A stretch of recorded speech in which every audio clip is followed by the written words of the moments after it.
Vocês estão bem, pessoal? Estão bem mesmo? Sei não, hein?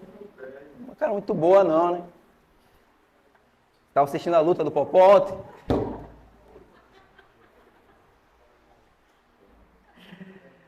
Ai, meu Deus. Vamos lá, vamos para a nossa luta real aqui, né? Nossa luta verdadeira. Nossa luta no espírito. Gente, que alegria estar com vocês mais um domingo, mais uma oportunidade de nos reunir, de congregar, de sermos igreja. É sempre uma profunda alegria para mim estar aqui com vocês, compartilhando, aprendendo, ensinando, cantando. É sempre uma alegria. Pessoal, a mensagem que eu vou dar hoje, que eu vou ministrar hoje, ela começou, na verdade, na noite de ontem, né? Ontem a gente teve o primeiro encontro de jovens do ano aqui, e vai acontecer todo o último sábado do mês. E a mensagem que eu vou dar hoje, ela começou a ter uma introdução ontem. E eu expliquei para os meninos que estavam aqui ontem, para os jovens que estavam aqui ontem, que amor não é uma palavra e ele não é um sentimento. O amor, ele é, quem estava aqui? Uma prática. Ele é uma ação. Ele é realizar algo. Amor, amar é um verbo. Amar é um verbo. Verbo pressupõe ação, atitude. E uma das coisas que se faz necessárias para que nós possamos amar verdadeiramente, ter esse amor bíblico, né? E não esse amor, a gente estava até conversando depois do culto, aí o Rodrigo trouxe um negócio que eu achei maravilhoso, que é verdade, que o amor platônico, ele vem do sentido filosófico, né? Vem de Platão, que é essa concepção de que o amor, ele é uma ideia, né? Ele é um sentimento, ele é algo interno, ele é algo que surge, não. O amor bíblico, o amor verdadeiro, o amor de Deus, ele é algo prático. Ele é algo que se manifesta na vida real. Ele não é só uma palavra, ele não é só um sentimento. E para que esse amor ele seja manifesto, nós precisamos de responsabilidade.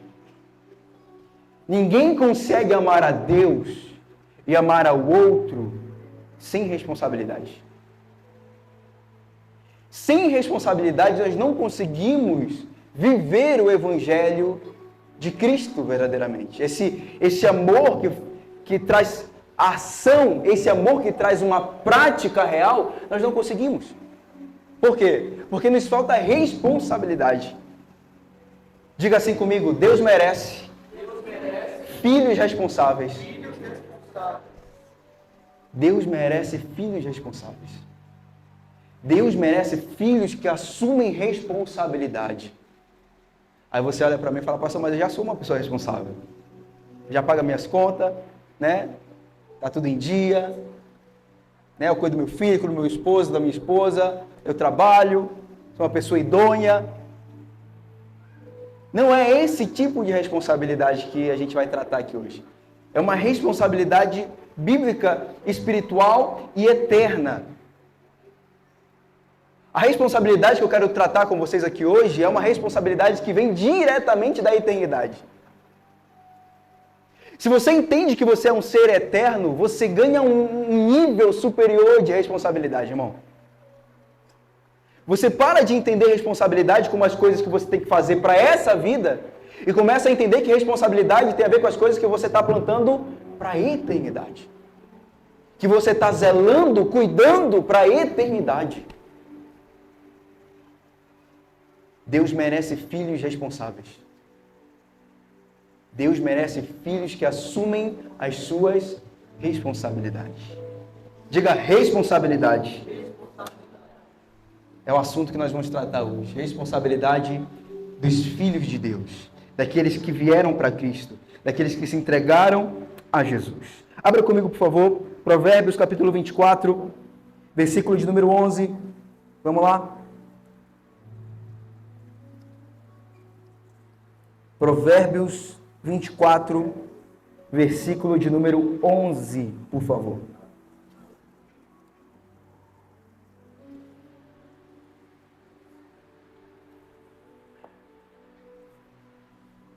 Provérbios 24, 11, Olha o que ele diz aqui, ó. Liberte os que estão sendo levados para a morte. Socorra os que caminham trêmulos para a matança. Mesmo que você diga, não sabíamos o que estava acontecendo. Não o perceberia aquele que pesa os corações? Não saberia aquele que preserva a sua vida? Não retribuirá a ele, a cada um, segundo o seu procedimento? Abaixe a cabeça, feche os seus olhos. Pai, vem com teu Espírito Santo nessa manhã e nos faz entender a mensagem que o Senhor quer entregar aos nossos corações no dia de hoje. Torna-nos nessa manhã filhos responsáveis. Torna nessa manhã, meu Deus, cada um aqui responsável pelo reino que nós carregamos, pela mensagem que nós anunciamos, pelo Deus que nós incorporamos. Nos torna responsáveis nessa manhã. É o que nós te pedimos em nome de Jesus. Amém. Bom, o Provérbios começa dizendo algo maravilhoso, né? Ele começa dizendo, olha, será que você não vai libertar aqueles que estão indo para a morte? Aqueles que estão caminhando, tremendo para a matança? E aí, no versículo 12, ele até pressupõe uma resposta, ele diz, mas eu não sabia que isso estava acontecendo. E a resposta para isso é, será que não conhece? Será que Deus não conhece o coração de vocês? A resposta para isso é, será que Deus não pesa as atitudes de vocês? Será que Ele não tem visto verdadeiramente como vocês têm vivido, como vocês têm agido? Irmão, esse texto, quando eu li, ele é um texto de juízo muito pesado. Porque ele está falando de uma pessoa que está vendo a outra ir morrer. E diz assim, não, eu não sabia. E a resposta é, Deus viu o seu coração. Deus viu você, irmão. Deus viu que você não fez nada. Deus viu que você foi negligente. Deus viu que você foi irresponsável. Pastor, o que é responsável? Bom, segundo o dicionário, a definição de responsabilidade é obrigação de responder pelas ações próprias ou de outro. O que é responsabilidade? É a obrigação de você responder pelas suas próprias ações ou pelas ações de outro. Por exemplo, quem tem filho aí? Quem é pai, quem é mãe? Amém. Digamos que seu filho ele é menor de idade. Ele comete um crime muito grave. Quem tem que responder por esse crime é você, que é pai. Você que é o responsável. Né? Então, assim, ó, a responsabilidade, ela é uma obrigação, irmão. Ela não é uma opção. Amém? Responsabilidade é obrigação. Não é opção. Ninguém aqui pode chegar um dia lá na Enel e falar assim, ó, quer saber, a partir de hoje eu vou pagar mais não, porque não está dando mais para mim, entendeu? Está difícil, está apertado. Você acha que a Enel vai deixar de cortar a sua luz por isso? Não, porque você tem uma responsabilidade com isso todo mês. É ou não é? É. Responsabilidade não é opção, irmão. É obrigação. O problema é que quando a gente vem para Cristo, a gente trata as coisas do Evangelho como se fosse opção. Ah, é opção, pastor. Amar o outro não é tão importante assim, né, pastor? É só um detalhe. Eu já estou aqui na igreja. A gente acha que as coisas do Evangelho são opção. Não é opção, irmão. É obrigação. Deus merece filhos responsáveis. E Ele espera que nós sejamos filhos responsáveis. Só que a minha geração, principalmente, é uma geração muito irresponsável. É uma geração que não gosta de assumir compromisso, que não gosta de assumir responsabilidade, que não gosta de ter problema. Mas isso é do ser humano. Isso é do ser humano. E o que Deus está falando para a gente nessa manhã é, Eu espero que você assuma mais responsabilidade. Eu espero que você se torne mais responsável. Assuma a responsabilidade pelo reino que você pertence.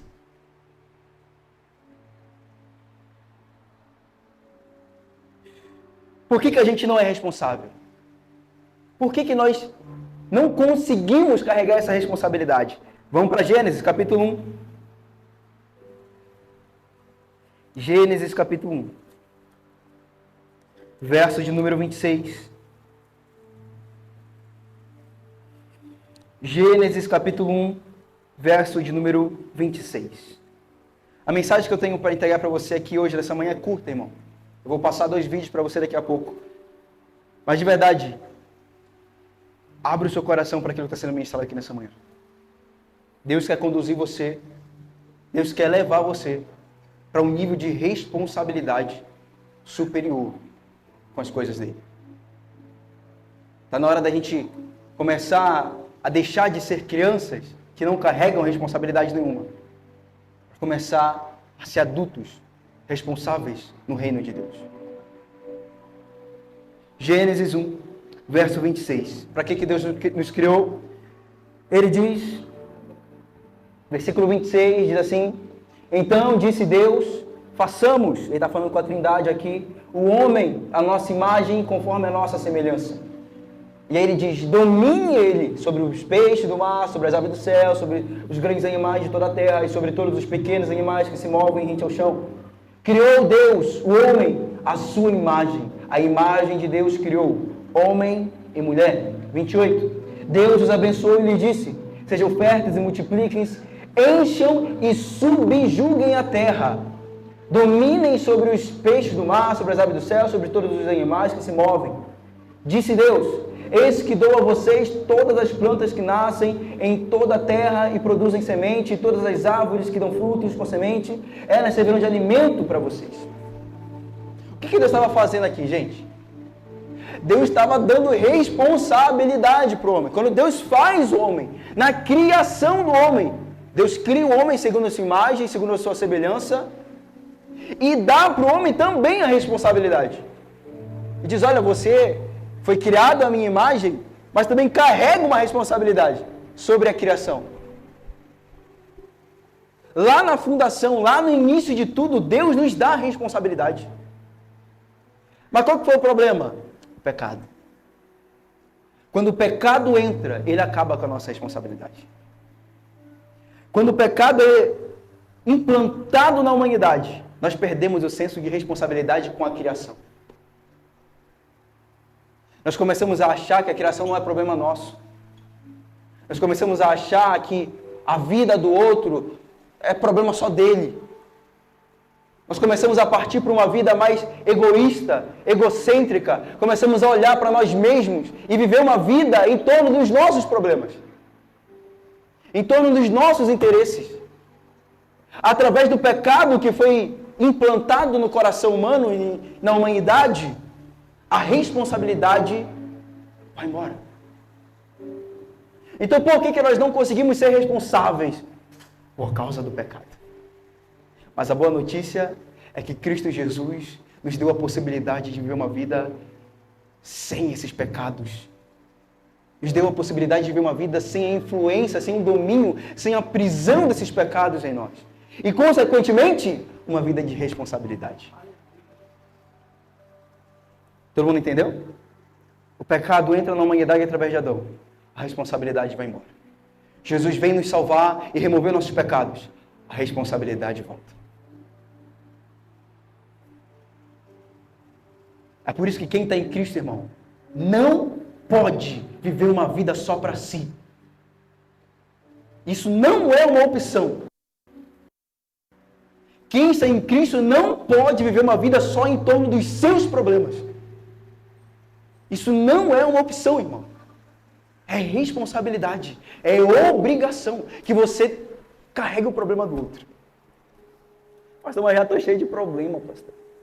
Pastor, estou cheio de conta para pagar, tem menino para criar. Irmão. Deus espera que você carregue a responsabilidade de alguém também. Sabe por quê? Porque na vida em comunidade, irmão, igreja não é só vir domingo, 9 horas da manhã, sentar aqui. Igreja é participar da vida um do outro.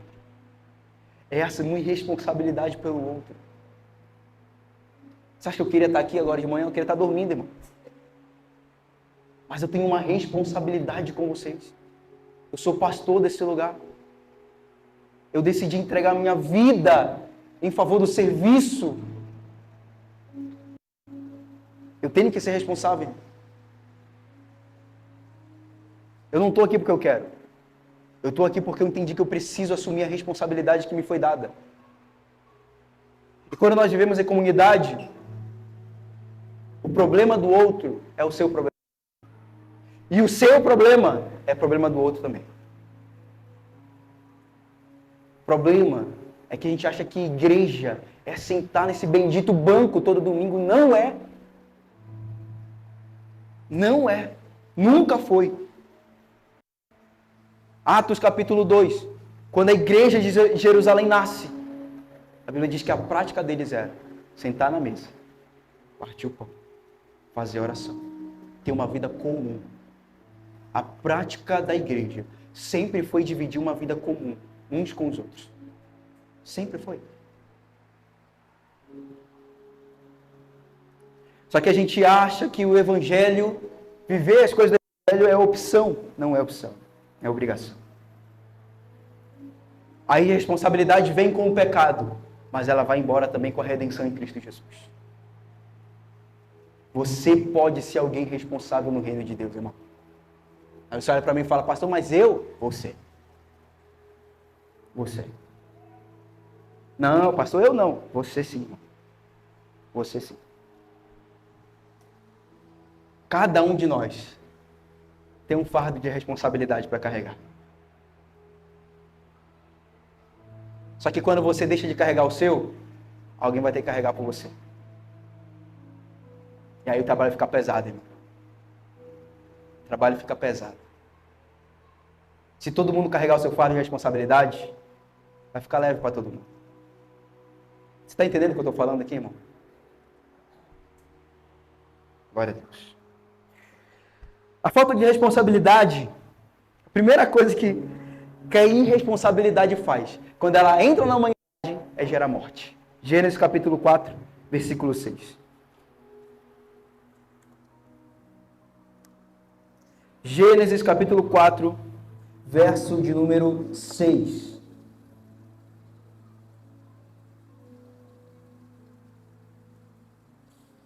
Vamos ler aqui o versículo de número 3. Vamos ler o versículo 3 em diante. Ele diz assim, ó. Passado algum tempo, Caim trouxe do fruto da terra uma oferta do Senhor. Abel, por sua vez, trouxe as partes gordas das crias do seu rebanho. O Senhor aceitou com agrado Abel e a sua oferta, mas não aceitou Caim e a sua oferta. Por isso Caim se enfureceu e o seu rosto se transformou. O Senhor disse a Caim, por que você está furioso? Por que se transformou o seu rosto? Se você fizer o bem, não será aceito? Mas se não fizer, saiba que o pecado ameaça a porta. Ele deseja conquistá-lo, consumi-lo, mas você deve dominá-lo. Disse, porém, Caim a seu irmão Abel, vamos para o campo. Quando estavam lá, Caim atacou seu irmão Abel e o matou. Então o Senhor perguntou a Caim, onde está o seu irmão Abel? Respondeu ele, não sei, sou eu o responsável por meu irmão? Sou eu o zelador, o guardador do meu irmão? Olha essa história, irmão.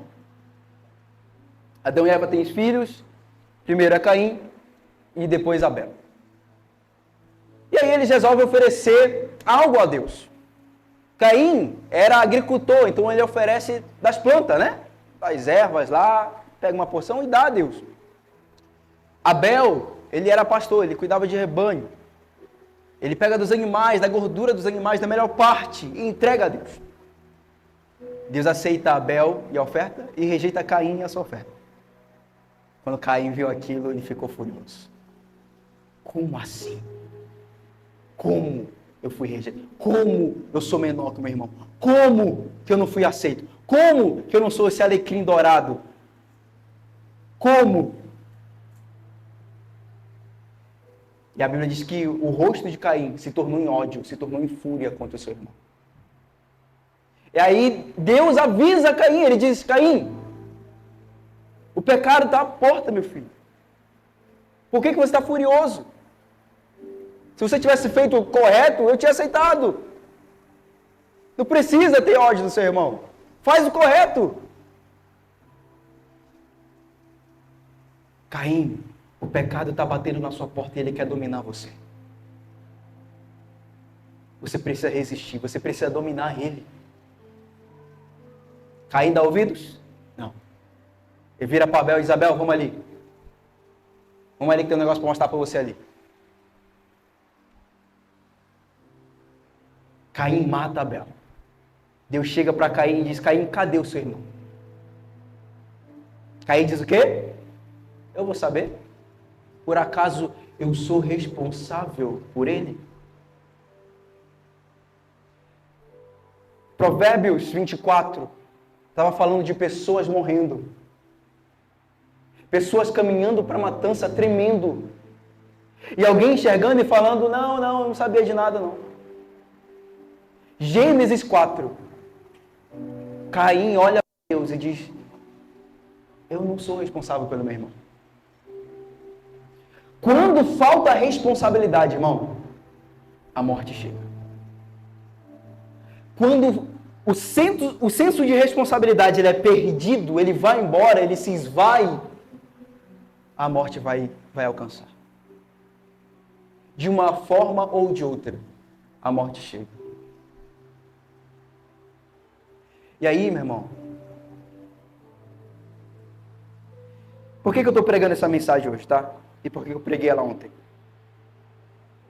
Esses dias Deus falou muito no meu coração a respeito de responsabilidade.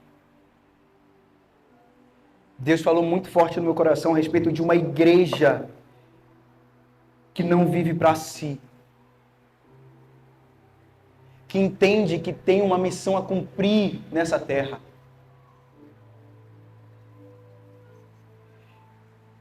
Deus também falou para mim, Deus me fez entender a respeito de uma igreja que fecha os olhos, que diz eu não estou vendo. Que as pessoas estão morrendo. E a gente diz, não, é isso aí mesmo. Não tem problema não.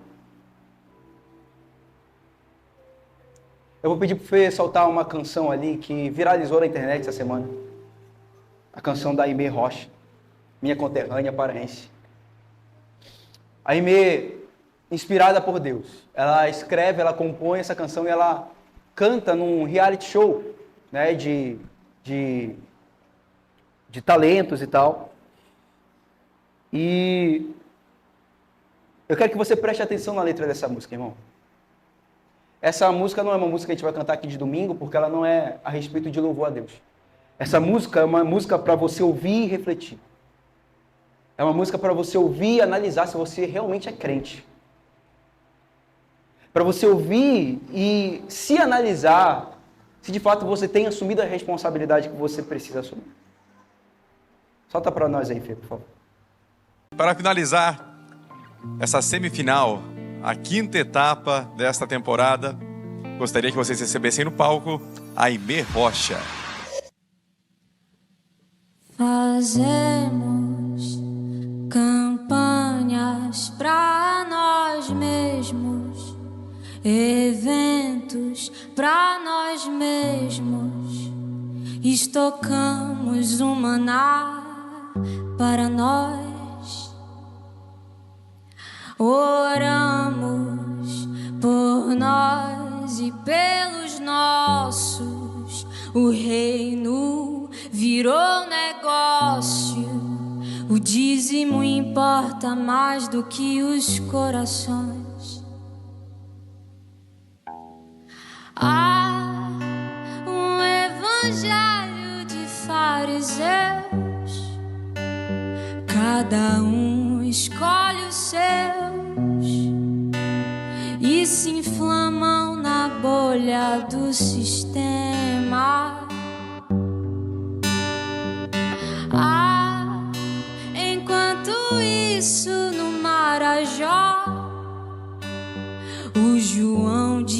apareceu, esperando os ceifeiros da grande seara. A Amazônia queima,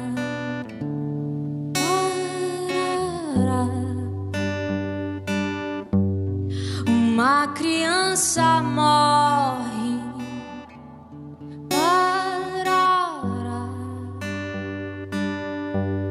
os animais se vão,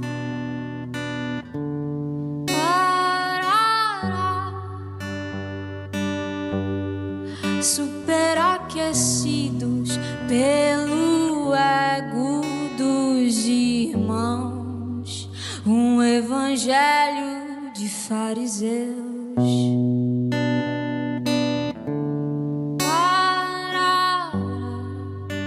Um evangelho de fariseus.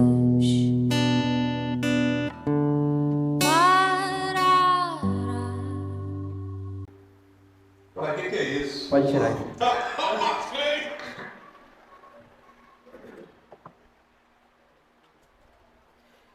Você entendeu a música, irmão?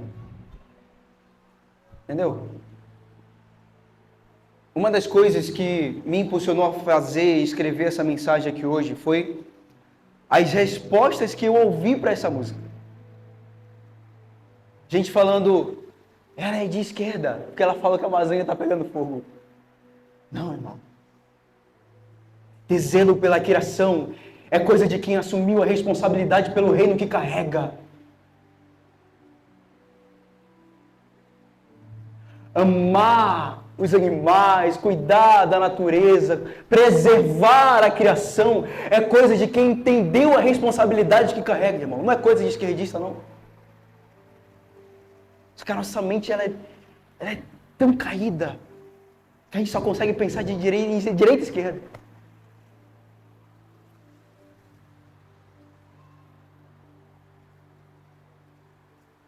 Uma das partes das canções ela fala sobre a Ilha do Marajó.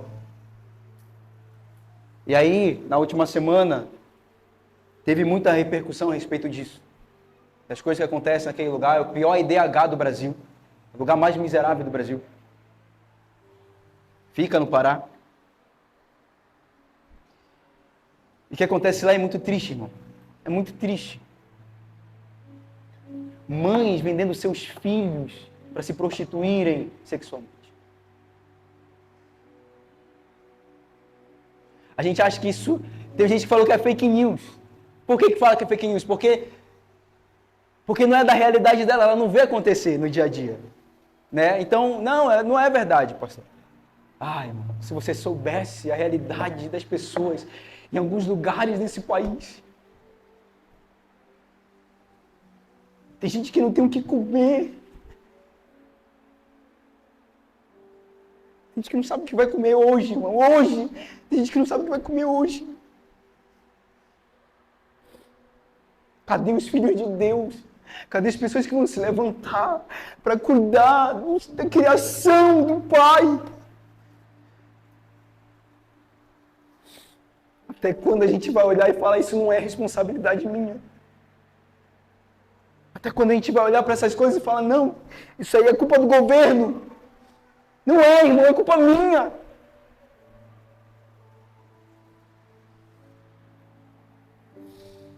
Até quando a gente vai deixar de assumir a responsabilidade pelo reino que nós carregamos? O convite para nós hoje, irmão, é nos tornar filhos responsáveis. Filhos responsáveis. Quando Caim deixou de entender que ele era responsável pelo irmão dele, ele se achou no direito de matar ele. Quando a gente deixa de acreditar que nós somos responsáveis pelos nossos irmãos que estão morrendo, falecendo, precisando de ajuda, a gente deixa eles morrerem.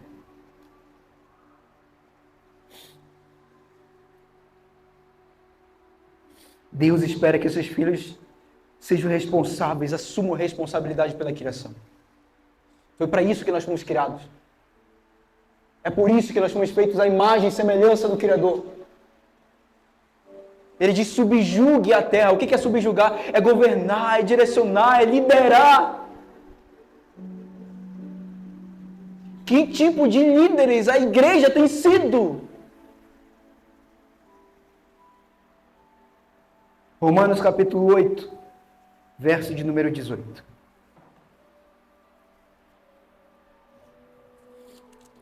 Romanos capítulo 8, verso de número 18.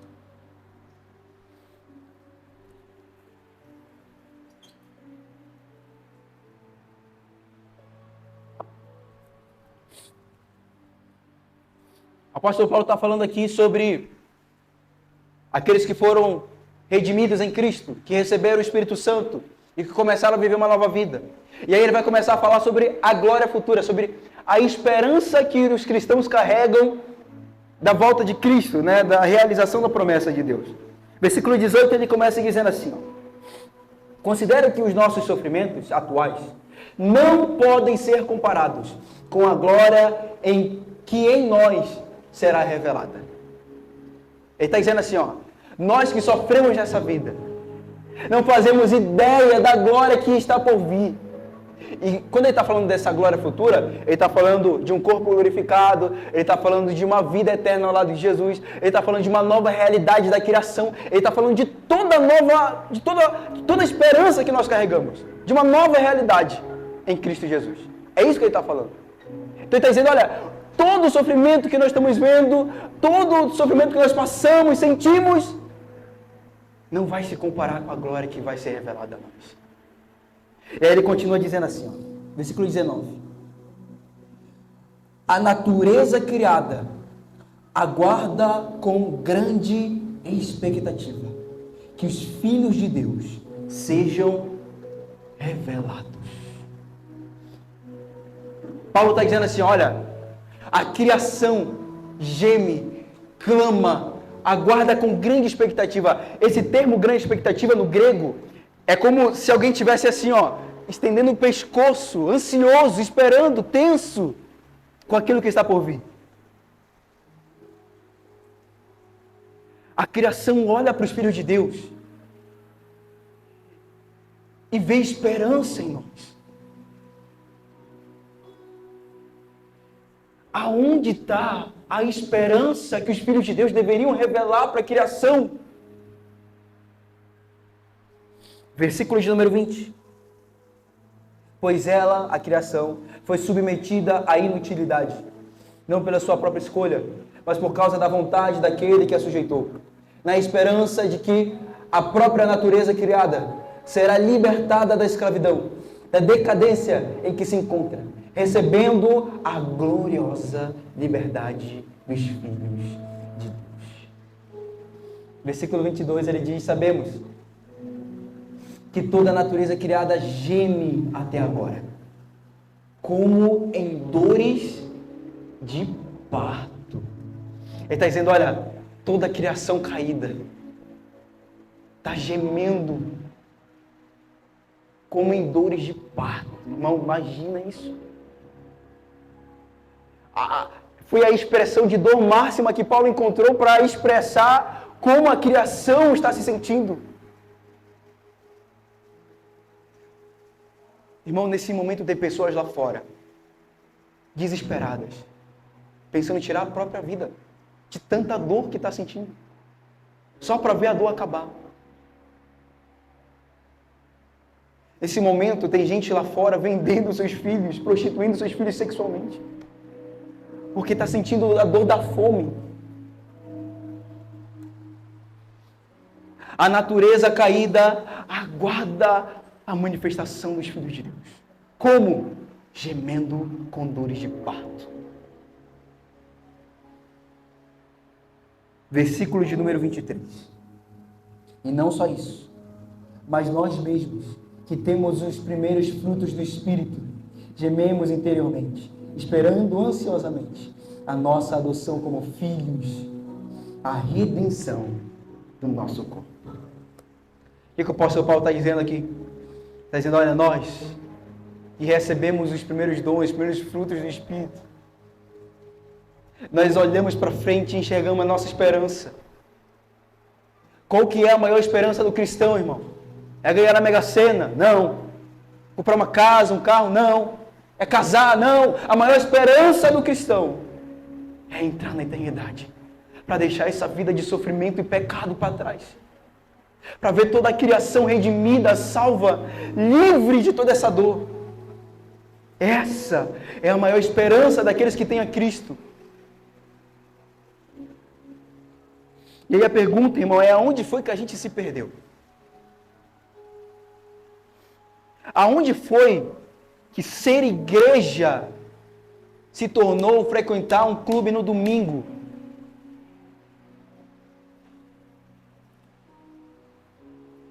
Eu vou pedir para o Fê soltar mais um vídeo ali.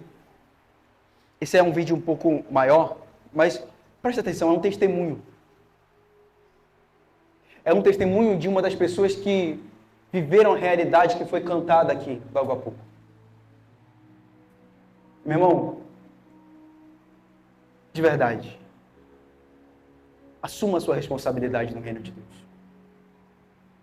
Assuma a sua responsabilidade no reino de Deus.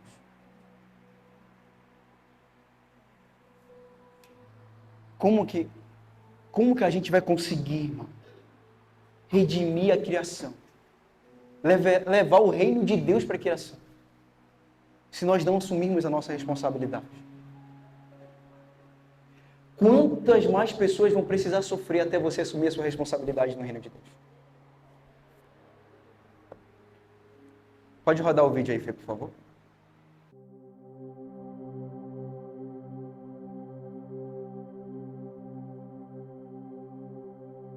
O testemunho daquilo que Jesus já fez em uma pessoa carrega em si elementos proféticos daquilo que ele pode fazer para outras pessoas.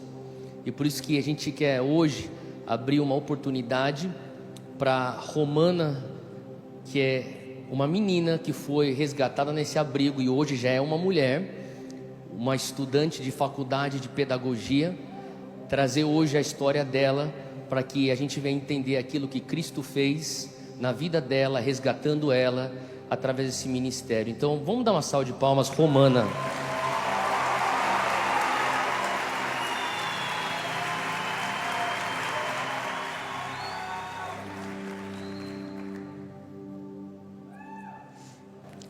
Boa noite a todos.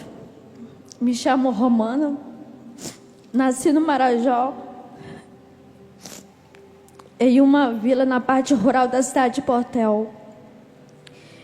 Cresci em uma realidade de miséria e falta de conhecimento. Meu pai fugiu de casa quando eu tinha 4 anos, deixando a minha e minha irmã com 2 anos de idade. Desde pequena eu não aceitava aquela situação em que vivia. Eu sempre dizia para minha mãe que um dia eu saberia ler e ajudava ela. Por mais que as condições fossem de extrema dificuldade, sempre tive o sonho de viver algo maior do que aquilo. De crescer, proporcionar uma vida melhor para os meus pais. O tempo foi passando e mesmo com acesso muito difícil, e eu não tendo nem certidão de nascimento, eu dava de um jeito de ir à escola. Lembro de ir de canoa com os meus tios. Não sei explicar como que naquela idade eu sabia que precisava ler e escrever para poder ajudar minha mãe. Os anos se passaram e o desejo de fazer a diferença foi aumentando. Mesmo sem saber como, pôs netinho em uma janela para que pudesse ver o outro mundo. Mas essa vontade me mantinha num lugar de esperança. Quando fiz 11 anos de idade, achamos que essa oportunidade de vida havia chegado. Um pastor acompanhado de uma família apareceu na nossa vila.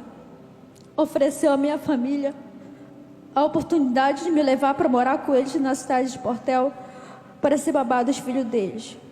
E assim eu teria acesso à escola. Minha família acreditou.